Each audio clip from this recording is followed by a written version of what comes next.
Madame, Monsieur, cari compatriotes de Lille et de la diaspora, je suis heureux et fier de m'adresser à vous en cette soirée du Nouvel An. Elle est un moment privilégié pour repenser à l'année écoulée, mais aussi pour former des vœux concernant celle à venir. Retournons-nous d'abord sur les 12 mois passés. Ils ont souvent été douloureux pour la France, pour l'Europe et pour le monde, confrontés à la guerre, au terrorisme islamiste, au réchauffement climatique. Mais aussi pour la Corse, qui a connu son lot de catastrophes naturelles, de difficultés économiques et sociales et d'inquiétudes sur le devenir de notre société. Pourtant, bien que difficile, l'année 2023 nous a aussi démontré que le chemin pour réussir existe. J'avais cité lors de mes vœux de l'année dernière 3 secteurs prioritaires, l'énergie, la santé, les transports. Dans ces domaines clés, des résultats tangibles ont été obtenus par le Conseil exécutif de Corse et la majorité territoriale. L'énergie d'abord. Nous avons signé en 2023 avec l'État un protocole qui acte des avancées majeures vers l'autonomie énergétique. Dans les années à venir, plus de 700 millions d'euros de travaux seront engagés pour la construction de la centrale du Ricante, la rénovation énergétique des lycées et logements sociaux, le déploiement des énergies nouvelles. La santé ensuite. Nous avons avancé vers la construction d'un système adapté à nos spécificités d'île-montagne, vote unanime du projet de CHU, engagement du président de la République pour un nouvel hôpital à Bastia, plan de rénovation des EHPAD ou encore soutien à l'ouverture de maisons de santé. Troisième priorité, les transports. La collectivité de Corse a investi cette année 85 millions d'euros sur le réseau routier, primaire et secondaire.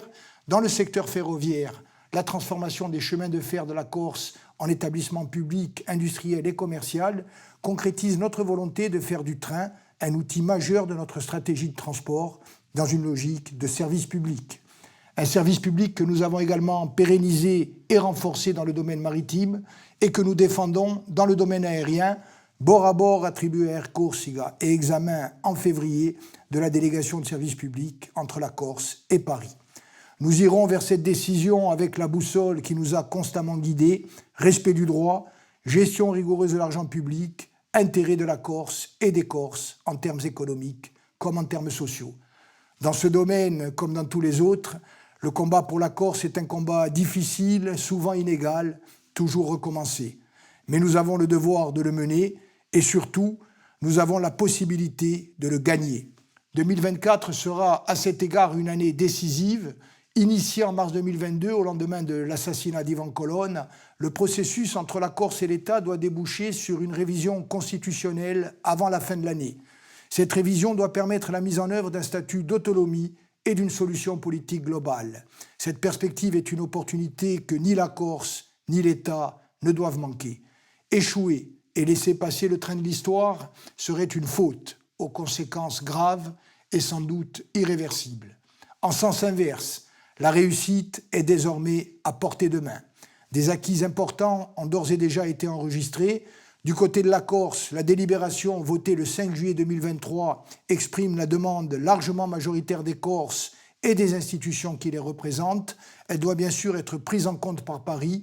Le respect du suffrage universel est la règle de base de la démocratie.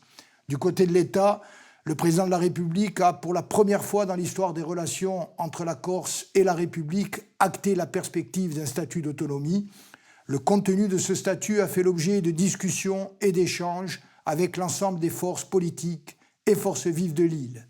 5 espaces de discussion ont été ouverts. Premièrement, au sein de la conférence des présidents de l'Assemblée de Corse sur les points clés du statut d'autonomie. Deuxièmement, avec les associations de maires et la Chambre des territoires sur la future organisation administrative et les garanties attendues en termes de compétences et de ressources propres. Troisièmement, avec le CESEC et l'Assemblée Adiajuentu, mais aussi les syndicats et associations, aux fins d'acter notamment le principe de clause de non-régression sociale et environnementale. Quatrièmement, avec les acteurs socio-économiques via les institutions consulaires, dans la perspective de leur rattachement à la collectivité de Corse avant la fin de l'année, ou par secteur d'activité, comme par exemple l'agriculture ou la pêche. Cinquièmement, avec les associations anti-mafia et l'ensemble des acteurs de la société civile dans le cadre de la mobilisation citoyenne contre les dérives mafieuses. Le travail considérable ainsi mené permet d'espérer de nombreux points de convergence et un accord politique très large, aussi bien sur le projet de titre ou d'article consacré à la Corse dans la Constitution que sur l'armature de la future loi organique.